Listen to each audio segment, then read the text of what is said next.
There is a version of financial failure that nobody talks about. Not the version where someone earns too little. Not the version where someone loses everything in a bad investment or a business that collapses. The version nobody talks about is the one where someone earns extremely well for decades and still arrives at the end of their working years with very little to show for it.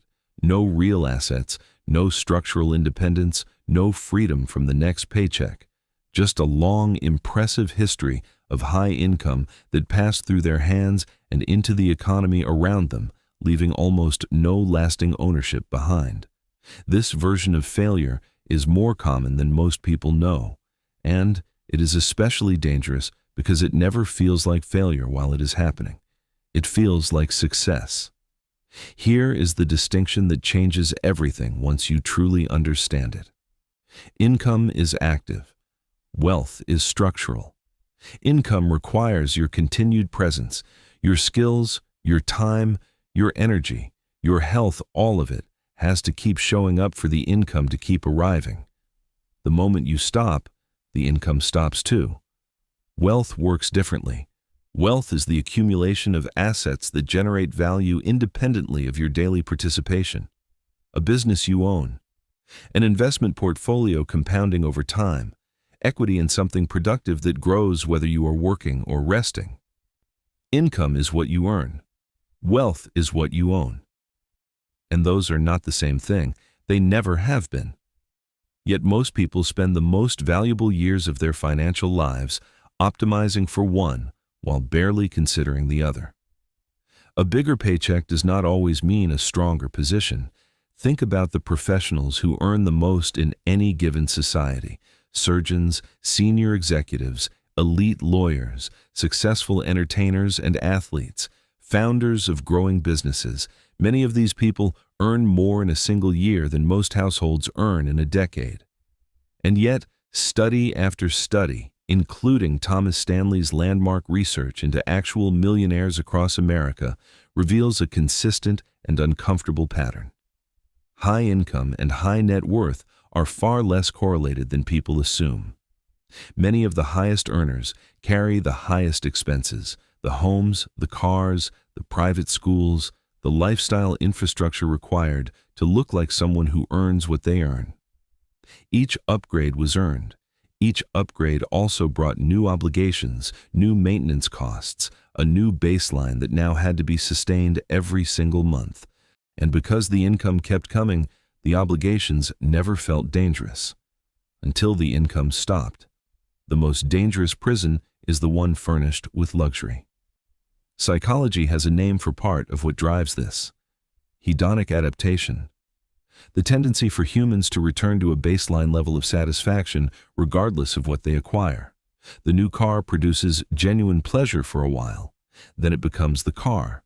The new home produces genuine pleasure for a while, then it becomes the home. And once something becomes normal, the brain stops rewarding it. It starts looking for the next level instead. This is not weakness. It is how human cognition was wired. The same mechanism that kept our ancestors exploring and striving rather than settling kept the restlessness alive long after survival stopped requiring it.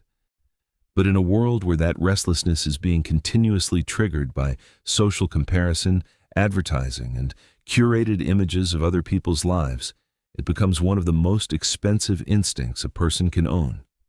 You've probably noticed this in your own life or in the lives of people around you.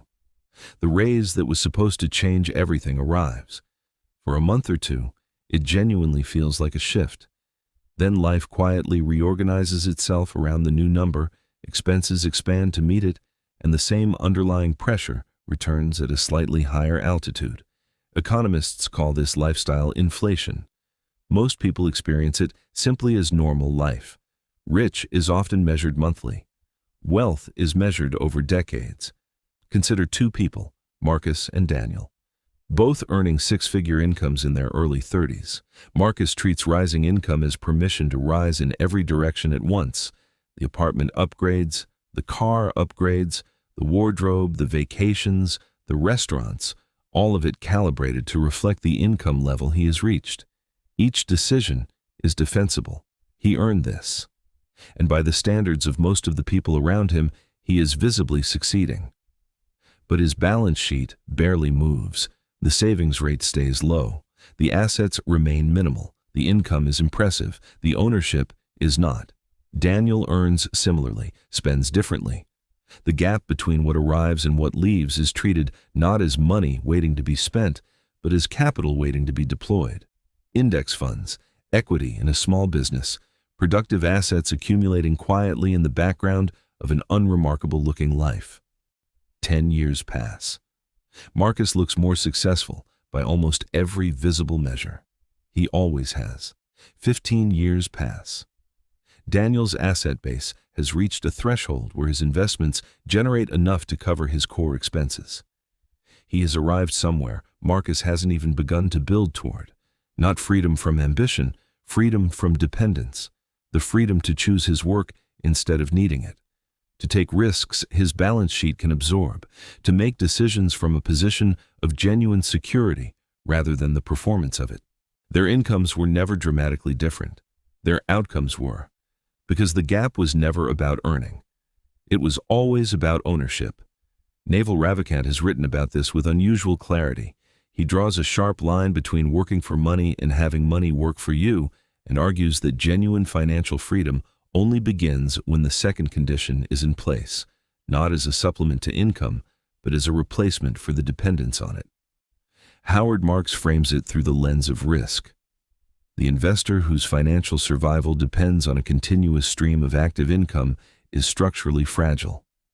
One interruption, illness, redundancy, an economic downturn, and the entire architecture becomes unstable.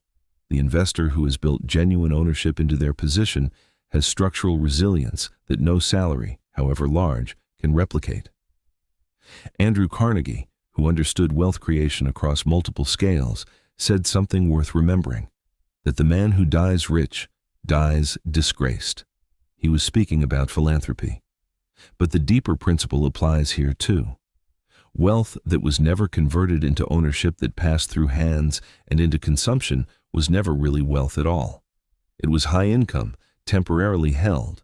Morgan Housel makes a point in his work that lands harder the longer you sit with it. Wealth is what you don't spend, not what you earn, not what you display, not the number at the top of the payslip or the lifestyle visible to people who know you. Wealth is what remains after spending. It is the gap between income and outflow, consistently maintained and deliberately deployed into ownership over time. This sounds obvious. It is almost never practiced, because practicing it requires resisting pressures that are daily, social, psychological, and because of how hedonic adaptation works virtually invisible until you start looking directly at them. Many people spend years upgrading their lifestyle while neglecting their balance sheet.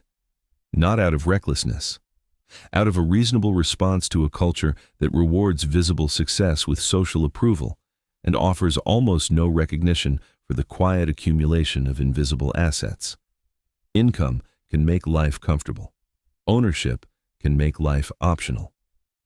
That is the entire difference made as simple as it can be. An income, however large, creates a comfortable life that requires that income to continue. It creates dependence dressed in the clothes of success. It creates a lifestyle that must be sustained month after month through continued performance, continued presence, continued health, continued relevance in whatever field generates the earnings. Ownership creates something different, not necessarily comfort in the present, but optionality in the future. The ability to continue working from a position of choice rather than necessity. The ability to take the risk that could change everything, knowing that failure would not destroy the foundation underneath. The difference between those two conditions is not measurable in salary.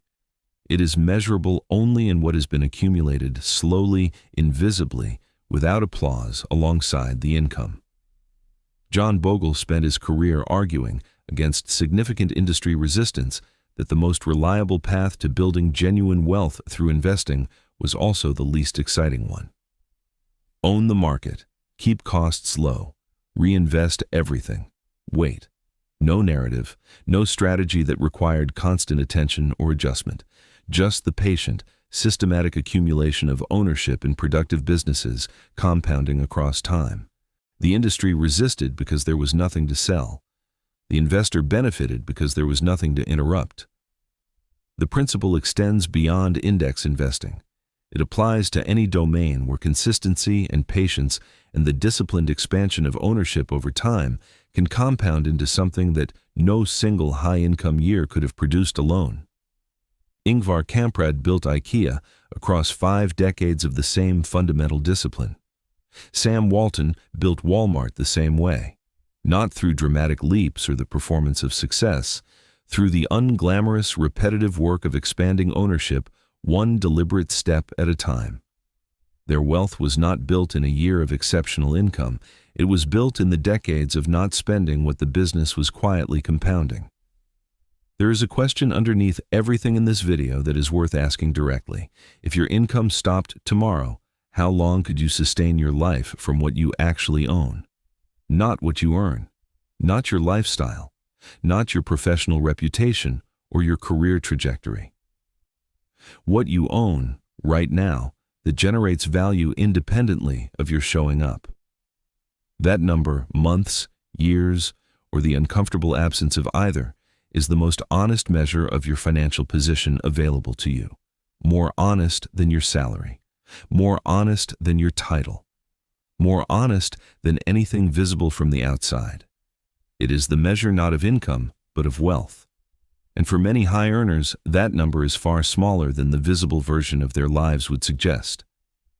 A high income may change how you live. Wealth changes how you choose. And that distinction between living well and choosing freely is the one that compounds across decades into something that no paycheck, however impressive, can replicate on its own. The goal was never a bigger paycheck.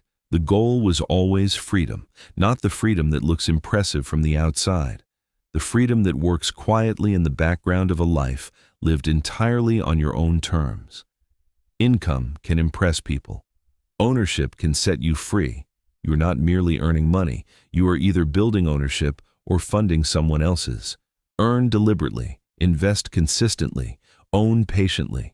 Because the financial independence you want is not built in the year your income peaks. It is built in the years your ownership compounds.